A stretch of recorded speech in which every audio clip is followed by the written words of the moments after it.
Ya baiklah, dear listener, kita berlanjut ya di satu sesi terakhir. Nah ini Pak Sugiarto dengan produk-produk yang cukup unik.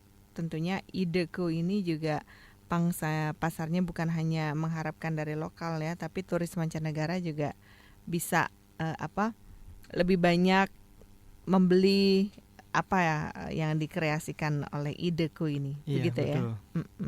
Selama ini gimana interesting dari pihak mancanegara? Sudah diekspor belum ini? Kebetulan market kita ini banyak dari Bali. Bali biasanya ada orang-orang dari Australia yang tinggal di Bali buka usaha garment. Nah, mereka sebetulnya udah familiar dengan digital print.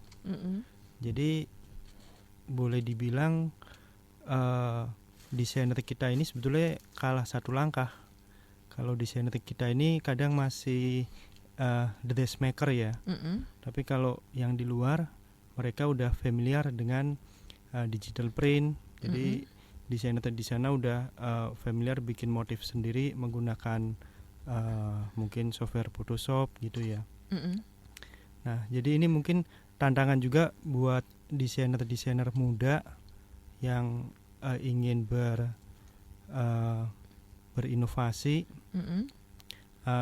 Bisa hubungin ke saya nanti masalah pembuatan motifnya nanti akan kita bantu. Yeah. Ini dia tawaran menarik ya. Selamat pagi juga Mbak Amelia. Saya baru aja terjun ke dunia usaha, jadi belum begitu paham. Apakah harga mesin dan sejenisnya ini bisa menjadi bukti mahalnya harga barang? Bukankah itu akan masuk ke dalam penyusutan katanya gitu. Oke, gimana Pak Christian? Ya, mesin penyusut kemudian bangunan barangkali ketika Anda memulai usaha memang akan disusutkan sehingga pembebanannya kepada laporan keuangan Anda juga tidak sekaligus. Ya, memang demikian. Apakah dia mempengaruhi harga jual produk? Harga dengan sendirinya karena dia akan sebenarnya masuk ke komponen biaya. Meskipun dia tidak cash out ya, bukan uang yang dikeluarkan.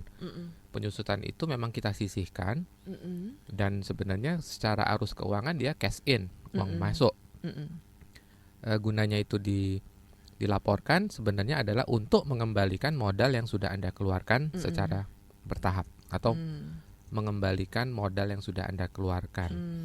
Kedua, pentingnya itu dipisahkan supaya suatu saat ketika Anda ingin melakukan reinvestment atau renovasi, mengganti mesin atau mereparasi mesin, kalau suatu saat mesinnya rusak, dananya tersedia. Jadi harus disiplin, memang harus dibuatkan pos itu. Ada biaya posnya, penyusutan. Ya? Nah, kalau nggak disusut-susutin begitu rusak mesinnya mau servis, biaya dari mana nih ngambilnya? Nah, pusing lagi kan? Pusing pasti lagi. Bilangnya, waduh, di mana nih? Mesin rusak, masa cari pinjaman lagi? Berarti pengelolaan keuangannya tidak disiplin. Kalau disiplin, sebenarnya tidak ada alasan. Begitu mesin rusak, pakai aja, ganti aja. Oke, jadi duitnya disimpan tuh ya? Disimpan, disisihkan, jangan diputar lagi. Ada kecenderungan kan pengusaha yang sekaligus owner, dia sendiri yang pegang uangnya jadi tidak disiplin, kepake-pake buat kecampur pribadi ya? Kemudian untuk konsumtif, karena dikiranya uang untungnya banyak ya. Iya. Mulai nih melakukan hal-hal yang tidak produktif. Iya, padahal yang diterima itu sudah termasuk mungkin penjualan produknya ya. Produk apa? Misalkan kalau katakanlah salon ya mungkin alat-alat salonnya gitu ya Pak, termasuk di situ di samping jasa capsternya gitu. Ya kita intinya begini, ketika kita melakukan bisnis kita memang dituntut lebih profesional, termasuk pengelolaan keuangan.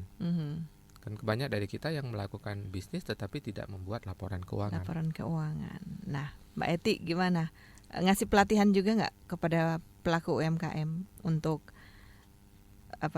keuangan ini ya? Debit kredit. Ke situ kita belum, Mbak. Sebetulnya rencananya sih kepinginnya ya gitu ya, tapi kembali lagi ada banyak hal yang belum sampai lah arahnya ke sana gitu. Tapi kita kepinginnya nanti teman-teman UKM yang ada di Galeria itu dapat pelatihan-pelatihan seperti itu. Mumpung ada Pak Christian ini ya, bisa diberdayakan ya Pak ya. Boleh. Pak Sugiarto sendiri gimana? Selama ini modal yang dipakai sudah dipisahkan dengan kekayaan pribadi? Belum, Mbak. Memang ini penyakitnya para UKM ini ya begini. Kadang-kadang UKM ini kan modalnya terbatas. Jadi jujur aja kita ini one man show kebanyakan ya. Jadi ngurusin karyawan ya sendiri, ngurusin pembukuan sendiri, produksi ya juga ngawasin sendiri, marketing ya door to door sendiri gitu. Ya, tapi ini sebetulnya bisa dianggap sebagai pembelajaran gitu. Nanti pada saatnya kita berkembang pesat, nah kita lebih matang gitu ya. Oke, semoga nanti juga dengan sering sharingnya bersama Mbak Eti dan Pak Christian ini akan bisa juga membuat keuangan yang sehat ya. Ideku rugi labanya nanti bisa masuk satu saat ya, usahanya sudah begitu besar masuk di rekening rekening korannya muncul di koran. Ini kan nambah nilai. Ini juga persaingan ya, bahwa ini patut diperhitungkan gitu ya Pak Christian ya. Banyak yang mempercayakan kepada ideku. Dan Galeria Jakarta mudah-mudahan juga bukan cuma 1% pengunjung yang datang ke Citos di basement ini ya Mbak Eti ya. Kita berharap setiap harinya bertambah banyak. Ini memang masih dalam proses tumbuh kembang.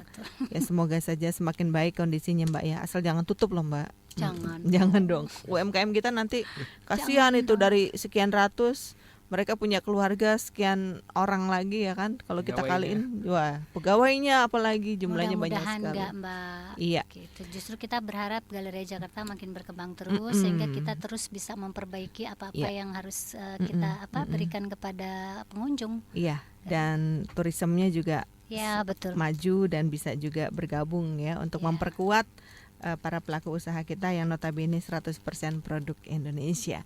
Terima kasih kebersamaan Anda Dear Listener. Acara ini juga didukung oleh Yayasan Mandiri yang mengembangkan pos pemberdayaan keluarga dengan memadukan program dalam bidang kesehatan, pendidikan, ekonomi, lingkungan hidup, dan kebun bergizi. Riri Wijaya, Uyat Maja pamit ya. Sampai ketemu lagi. Wassalamualaikum warahmatullahi wabarakatuh.